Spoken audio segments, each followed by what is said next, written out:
வணக்கம் social media அன்பர்களே நண்பர்களே. மத்திய அரசுக்கும் மாநில அரசுக்கும் வேண்டுகோள் விடுத்தாச்சு. இதுக்கு மேல வர்றது எச்சரிக்கை. எனது சகோதர சகோதரிகள், என் குழந்தைங்கள்ல பெரியவங்க வரைக்கும் ஜல்லிக்கட்டுக்காக போராடிக்கிட்டு இருக்காங்க. அது எல்லாருக்குமே தெரியும். உலகம் ஃபுல்லா எல்லாரும் தெரிஞ்சுக்கிட்டு இருக்காங்க. நாங்க சத்தம் இல்லாம ரத்தம் இல்லாம போராடிக்கிட்டு இருக்கோம். எங்க ரத்தத்தை நீங்க பாக்கணும்னு நினைச்சீங்க, பாத்துட்டீங்க. ஆனா எங்க சத்தத்தை பார்க்கணும்னு நினைக்காதீங்க. அப்புறம் உங்களுக்கு உங்க ரத்தத்தை நாங்களே காட்ட வேண்டியது இருக்கும். இது கண்டிப்பாக எச்சரிக்கையாவே நீங்க வச்சுக்கோங்க. எங்களுக்கும் தன்மானம் இருக்கு. எங்க தன்மானத்தை இழுக்க நாங்க தயாரா இல்ல. எங்க உரிமை எங்களால விட்டு கொடுக்க முடியாது. யாருக்காக நாங்க விட்டு கொடுக்க தயாரா இல்ல. இதோட நிறுத்திக்கங்க.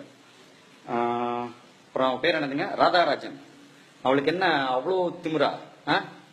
அங்க இருக்கிறதுல நாங்க சகோதர சகோதரின்னு சொல்லிக்கிட்டு இருக்கோம். நீங்க எப்படி ஆத்தா கல்யாணம் முடிச்சு உங்க பிள்ளைகளை பெத்துக்கிறதுக்கு புருஷன் கூட இருந்தீங்களா, இல்ல வேற மாதிரி இருந்தீங்களா? இதுக்கு மேல எங்களால பேச தெரியும். தமிழ் படங்களில் இனி நடிக்க மாட்டேன். பெரிசா ஆவேசமா ரொம்ப அவசியம். அடியே நீ எல்லாம் அம்மனமா வந்தப்பவே நாங்க கண்டுக்கல. அடியே நீ எல்லாம் எங்களுக்கு மேட்ர உண்மையிலே நீ மேட்ரு தான். அது அடுத்த பிரச்சனை, அது வேற. ஓகேவா? தெரிஞ்சுக்க. நீ நடிக்கல, யாரும் கவலையும் படல. நீங்க வரவும் வராத.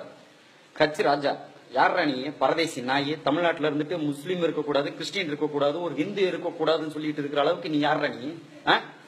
வடநாட்டுல 2 கன்னியாஸ்திரி சர்ச்சுக்குள்ள நுழைஞ்சு 2 கன்னியாஸ்திரியில கற்பழிச்சப்ப தமிழ்நாட்டுல கற்பு துடிப்பு ஒரு தமிழன், ஒரு முஸ்லீம். அதை மறந்துடாத.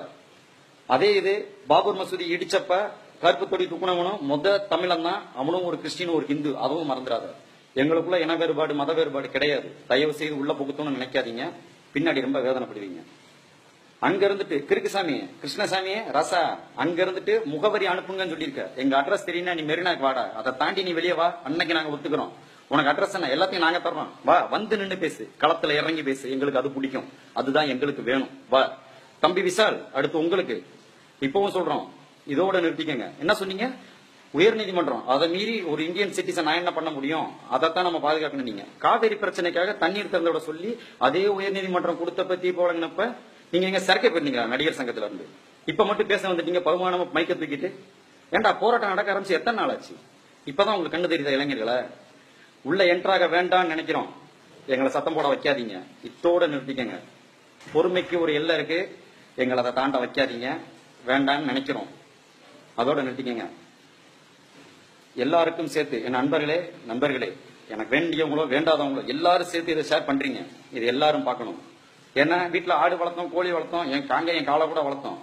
ஒரு பன்னியை வளர்த்து இன்னைக்கு நம்ம ஆட்சியில உட்கார வச்சிருக்கோம். அதுக்கு நம்ம வருத்தப்பட்டே ஆகணும்.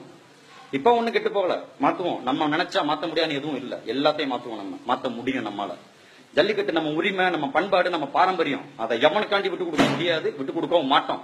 முடிஞ்சவன் என்ன வேணா பண்ணட்டும். தனியால நின்று போராடுவோம். எல்லாரும் நிக்கிறோம். யாரும் ஒருத்தனை விட்டுட்டு ஒருத்தனை எதுவும் பண்ணிட முடியாது. எங்க ரத்தத்தை பாத்துட்டீங்க. இன்னும் எங்க சத்தத்தை பார்க்க வேண்டாம்னு நினைக்கிறேன். இதோட நிறுத்திக்கங்க.